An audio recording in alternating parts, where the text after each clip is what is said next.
Ayodhya police ने किया अंतर्राज्यीय गिरोह का पर्दाफाश। अयोध्या के वरिष्ठ पत्रकार जेपी सिंह की पत्नी से हुई टिप्पणीबाजी का खुलासा। 4 टिप्पणीबाज गिरफ्तार। बेगूसराय बिहार के रहने वाले हैं सभी टिप्पणीबाज।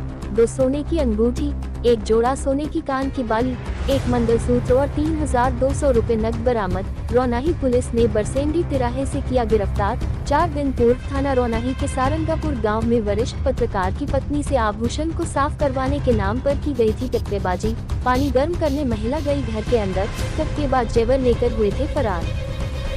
रौनाही थाना के क्षेत्र में सारंगपुर गांव में ये जो 4 अभियुक्त हैं, इन लोगों ने बाइक से एक घर में जा कर के और वहाँ पे आभूषण साफ करने के बहाने महिलाओं से आभूषण मांगते थे और फिर उसको बाजी करके वो लेके भाग जाते थे। तो हमारी पुलिस टीम ने इसमें लगी हुई थी। ये मूलतः चारों अभियुक्त बिहार के रहने वाले हैं और ये गोंडा जनपद में किराए पर मकान लेके रहते हैं। इसमें एक अभियुक्त वहाँ पे सैलून की दुकान भी उसकी है, उसके रिश्तेदार की है। वहीं से इन लोगों को आपस में इकट्ठा हुए सभी और 2 बाइक से ये लोग गोंडा चल के अयोध्या आते थे और वहाँ से विगत अभी कैंट थाने में भी 1 महीने पहले करीब इसी प्रकार की इन्होंने टप्पेबाजी की थी। वहाँ भी गहने साफ करने के नाम पे कुछ किया था, इन्होंने उड़ा दिए थे उसको। तो ये लोग चलते थे और जिस घर में इनको लगता था मुफीद है, यहाँ पे ये कर सकते हैं, घटना को अंजाम दे सकते हैं, तो उस घर में घुसते थे किसी न किसी बहाने से और महिलाओं से आभूषण साफ करने के बहाने मांगते थे और उसके बाद उसको लेके फरार हो जाते थे। सर ये किस तरह का घर में भी जाते थे, क्या बता के जाते थे और जो बिम्बार कंपनी ये जैसे जिस रौनाही थाने में जो लिखा गया था, इसमें एक जैसे बिम्बार बताया जा रहा है कि इसको कोई सफाई के लेकर जाते थे, लंच हुई है आपका, टॉयलेट या जो भी साफ करना है बेसिन साफ कर दें, या कभी-कभी जैसा ये बता रहे हैं कि मोती की माला बेचने के बहाने भी ये जाते थे।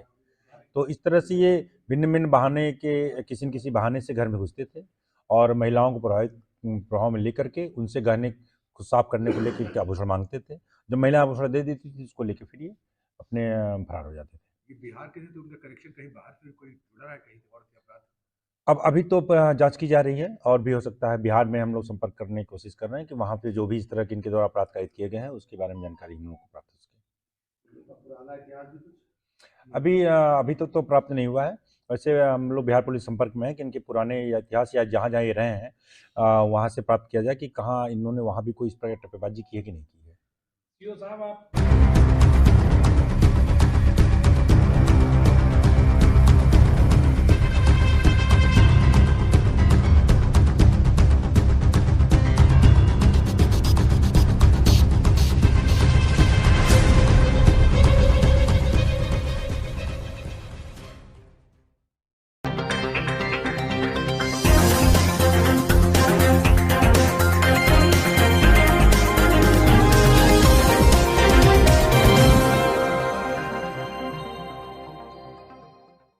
उत्तर प्रदेश जल निगम हाथरस द्वारा जलेसर रोड स्थित सीवेज फार्म की भूमि पर बनाए गए 32 कैलडी क्षमता एफएसटीपी के फीकल सीवेज ट्रीटमेंट प्लांट का जिलाधिकारी अर्चना वर्मा ने निरीक्षण कर आवश्यक दिशा निर्देश दिए। अधिशासी अभियंता जल निगम ने बताया कि परियोजना की स्वीकृत लागत रु.521.33 लाख रु है।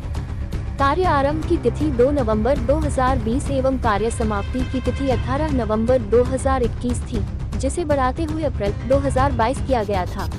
अवर अभियंता जल निगम को जांच के उपरांत प्राप्त रिपोर्ट को उपलब्ध कराने तथा मानक के अनुरूप रिपोर्ट प्राप्त होने पर पानी को उपयोग में लिए जाने के निर्देश दिए। निरीक्षण के दौरान अपर जिलाधिकारी वितरण डॉ.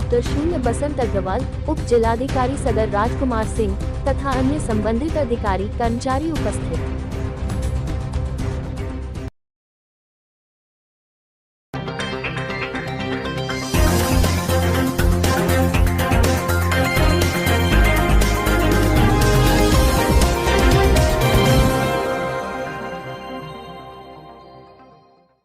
अयोध्या के बेनीगंज स्थित आईटीआई में विश्व हिंदी दिवस के उपलक्ष्य में आयोजित कार्यक्रम आयोजित किया गया। कार्यक्रम में मुख्य अतिथि के रूप में रामलला के मुख्य पुजारी आचार्य सत्येंद्र दास शामिल हुए। इस दौरान आचार्य सत्येंद्र दास ने शरद पाठक बाबा के साथ संयुक्त रूप से दीप प्रज्वलन कर कार्यक्रम की शुरुआत की। हिंदी दिवस के कार्यक्रम विभिन्न प्रकार के सांस्कृतिक कार्यक्रमों के साथ साथ साहित्यिक कविताओं का भी पाठ किया गया। आचार्य सत्येंद्र दास ने बताया कि हिंदी हमारी मातृभाषा होने के साथ साथ राष्ट्रभाषा भी होनी चाहिए। कार्यक्रम में पहुंचे वरिष्ठ भाजपा नेता शरद पाठक बाबा ने बताया कि पूरा विश्व हिंदी दिवस मना रहा है। हिंदी भाषा का हमारे जीवन में बहुत महत्व है। तो वही भाजपा की भावी महापौर पद प्रत्याशी अनीता शरद पाठक ने भी पूरे देश को हिंदी दिवस की शुभकामनाएं दी। इस कार्यक्रम में ब्रिज मोहन दास, सम्राट अशोक मौर्य आदि लोग शामिल हुए। ये विश्व हिंदी दिवस के रूप में मनाया जा रहा है। हिंदी दिवस मैं देखता हूँ कि जानता हूँ और बहुत लोग जानते हैं कि हिंदी भाषा विश्व में बोली जाती है कई जगह, कई प्रांतों में, कई देशों में। लेकिन उसको जो होना चाहिए कि विश्व संपर्क या विश्व राष्ट्रीय हिंदी भाषा को मान्यता अभी नहीं मिली है। सारे विश्व के लोग इसकी मान्यता मिल जाए कि सारे विश्व में इसकी प्रचार प्रसार और संपर्क हो। और इस उद्देश्य से यह हिंदी भाषा तो बहुत दिनों से प्रचलित है, लेकिन विश्व हिंदी दिवस के रूप में आज मनाई जा रही है और यह बहुत दिनों से है। और आशा करता हूं कि यह इस प्रचार प्रसार के माध्यम से यह विश्व हिंदी दिवस के रूप में जैसा मनाया जा रहा हो, वैसे विश्व के लोग इसको हिंदी को जानेंगे और वहाँ के लोग बोलेंगे। तो हिंदी का जो आज बात हो रही है प्रसारण की, राष्ट्र की भाषा तो है लेकिन विश्व की भाषा नहीं है और विश्व के साथ इसका संबंध नहीं है।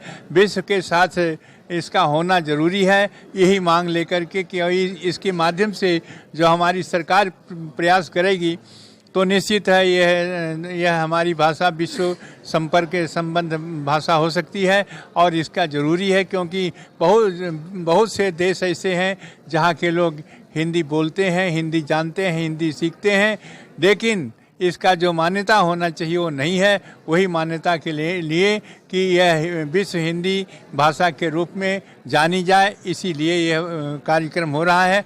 और मैं आशा करता हूँ कि कुछ ही दिनों में यह विश्व संपर्क भाषा के रूप में जानी जाएगी। अवसर पर जिस प्रकार से डॉक्टर सम्राट अशोक मौर्य जी, भाई दिनेश सिंह जी हिंदी प्रचार प्रसार सेवा संस्थान के माध्यम से इसको राष्ट्रभाषा बनाने के लिए प्रयत्नशील हैं, हम उनके साथ कंधे से कंधा मिला करके इस मुहिम में भूमिका निभाएंगे। और मैं ये चाहता हूँ और आप ही के मीडिया के माध्यम से मैं ये मांग करता हूँ शासन से, प्रशासन से और राष्ट्रपति और प्रधानमंत्री जी से कि हिंदी को राष्ट्रभाषा घोषित किया जाए। और आज गणेश चतुर्दशी के अवसर पर अपने प्रदेश, देश और जिले वासियों को हार्दिक बधाई देता हूँ।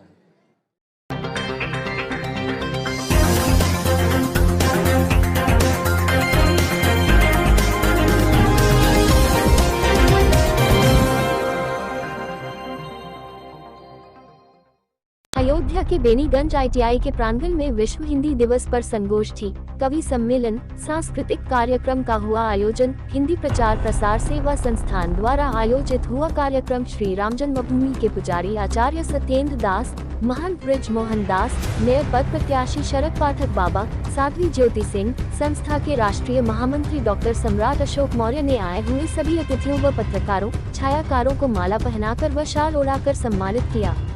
हिंदी प्रचार प्रसार सेवा संस्थान द्वारा आयोजित विश्व हिंदी दिवस के अवसर पर मंच पर लोक नृत्य और संस्कृत कार्यक्रम प्रस्तुत किया तो वही कवियों ने कविताओं के माध्यम से विश्व हिंदी दिवस पर सभी को संदेश देने का काम किया। हिंदी प्रचार प्रसार सेवा संस्थान के राष्ट्रीय महामंत्री डॉक्टर सम्राट अशोक मौर्य ने सभी को बधाई दिया और हिंदी को राष्ट्रभाषा घोषित करने की मांग की। विश्व हिंदी दिवस है जो भारत के जितने भी दूतावास हो पूरे विश्व में, सब जगह हिंदी के विकास के लिए, हिंदी को विश्वव्यापी उत्साहवर्धन के लिए, हिंदी विश्वव्यापी बने, इसलिए हिंदी दिवस मनाया जाता है। सन 1975 से हिंदी दिवस मनाया जा रहा है, लेकिन इसकी आधिकारिक घोषणा शासन द्वारा 2006 में हुई। मनमोहन सिंह की सरकार ने पूरी व्यवस्था दी कि विश्व हिंदी दिवस पूरे दुनिया में मनाया जाए, जिससे हिंदी का विकास हो और भारतीय संस्कृति और सभ्यता पूरी दुनिया में फैले। हिंदी एक ऐसी भाषा है जो एक तुलसीदास रचयिता हुए जिन्होंने पूरे विश्व में इसको फैला दिया रामचरितमानस के माध्यम से। एक लता मंगेशकर हुई जो अन्य भाषाओं में गीत गाते हुए भी हिंदी के गीतों के माध्यम से पूरे विश्व को आह्लादित किया। तो निश्चित रूप से हिंदी में वो ताकत है, हिंदी में वो बल है। आज अंतर्राष्ट्रीय व्यवस्था भी हिंदी के तहत हुई। संयुक्त राष्ट्र संघ में भी हिंदी मानक भाषा के रूप में स्वीकार कर ली गई 2022 में। इसलिए हम लोगों की संस्था का ये दायित्व बनता है कि हम हिंदी को राष्ट्रभाषा घोषित कराएं। जब तक कोई भाषा और साहित्य अपने देश में नहीं सम्मानित होती, तब तक वो विश्व में नहीं फैल सकती। इसलिए पहले हमको हिंदी में अपने राष्ट्रभाषा घोषित कराना है। जब राष्ट्रभाषा घोषित हो जाएगी तो निश्चित रूप से विदेशों में भी इसका सम्मान होगा। और आपने देखा, मैंने एक प्रोजेक्टर भी लगवाया था, शायद पता नहीं आप लोग आए थे उस समय, नहीं आए थे। उस प्रोजेक्टर में मैंने दिखाया कि 20 विदेशी महिलाएं, विदेशी पुरुष जो हिंदी के गाने सीख करके या हिंदी भाषा सीख करके वह हिंदी पढ़ा रहे हैं अपने अपने देशों में। उसमें जर्मनी के थे, इंग्लैंड के थे, जापान के थे, चीन के थे। बाकायदे उन लोगों ने भारतीय नाम रख लिया। तो हिंदी भाषा को इससे बड़ा महत्व और कुछ नहीं मिल सकता कि विदेश के लोग हिंदी को अपनाना चाहते हैं, सीखना चाहते हैं। केवल हिंदी हम लोग कुछ कुंठित भावना के तहत भारत के लोग उसको ठुकराए हुए हैं। तो हमको हीन भावना से ग्रसित नहीं होना है। ये संदेश हम अपने संस्था के माध्यम से देना चाहते हैं और इस मुहिम के माध्यम से एक आंदोलन के रूप में कि हिंदी को राष्ट्रभाषा घोषित किया जाए। 14 सितंबर जो राजभाषा घोषित किया गया था सन 1949 को, उसके उपलक्ष्य में, और विश्व हिंदी दिवस जो मनाया जाता है उसके उपलक्ष्य में आज हम लोग हिंदी के विश्वव्यापी प्रचार प्रसार के लिए ये आयोजन किए हैं। इसमें तमाम साहित्यकार, पत्रकार, बुद्धिजीवी, लेखक, समालोचक, उपन्यासकार सारे लोग उपस्थित हुए हैं।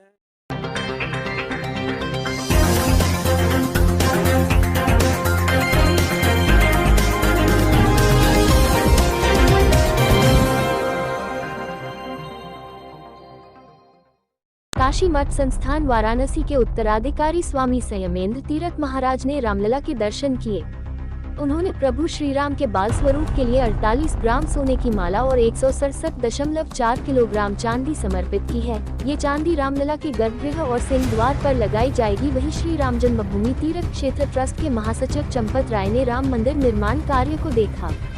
सुरक्षा कर्मियों और मंदिर निर्माण में लगे कारीगरों और श्रमिकों को प्रसाद बांटा। इस दौरान उदासीन पंचायती बड़ा अखाड़ा के श्री महंत महेश्वर दास महाराज और उदासीन आश्रम रानोपाली अयोध्या के महंत भरतदास महाराज भी उपस्थित रहे। ट्रस्ट के महासचिव चंपत राय ने जानकारी देते हुए बताया कि काशी मठ हरिद्वार पीठ के पीठाधीश्वर स्वयं तीरथ जी महाराज अपने भक्तों के साथ श्री रामलला को लगभग 167.4 किलो चांदी और 48 ग्राम सोना समर्पित किया गया है। उनकी इच्छा थी कि वे भगवान रामलला के मंदिर निर्माण से पहले यह समर्पित कर सके। दरअसल तैयारी है कि रामलला के गर्भगृह से लेकर शिखर तक स्वर्ण की सजावट होगी। भगवान रामलला के मंदिर में स्थापित की जाने वाली स्थायी रामलला की मूर्ति के लिए 108 सोने के सिक्के का हार पहनाया जाना है। हरिद्वार मठ काशी पीठाधीश्वर की तरफ से ट्रस्ट के पास इसका निवेदन आया था। उन्होंने स्थायी मूर्ति की माप मांगी। काशी मठ संस्थान वाराणसी के उत्तराधिकारी पूज्य स्वामी संयमेंद्र तीर्थ जी महाराज अपने भक्तों शिष्यों के साथ राम जन्मभूमि दर्शन करने के लिए पधारे। उन्होंने अपने संस्थान की ओर से 167.8 और 167.4 kg किलोग्राम चांदी और 47.8 ग्राम सोना रामलला के चरणों में समर्पित किया। परिसर की सुरक्षा में लगे सभी सुरक्षा कर्मियों और मंदिर निर्माण में लगे सभी कारीगरों, श्रमिकों को प्रसाद रूप में एक डब्बा भेंट किया। एक बहुत ही सुखद संयोग था कि इस अवसर पर उदासीन पंचायती बड़ा अखाड़ा, उसके सारे देशव्यापी देश भर के श्री महंत महेश्वर दास जी महाराज भी अनायास रामलला के दर्शन करने आ गए। महंत महेश्वर दास जी के साथ उदासीन आश्रम रानोपाली अयोध्या के महंत भरतदास जी भी थे।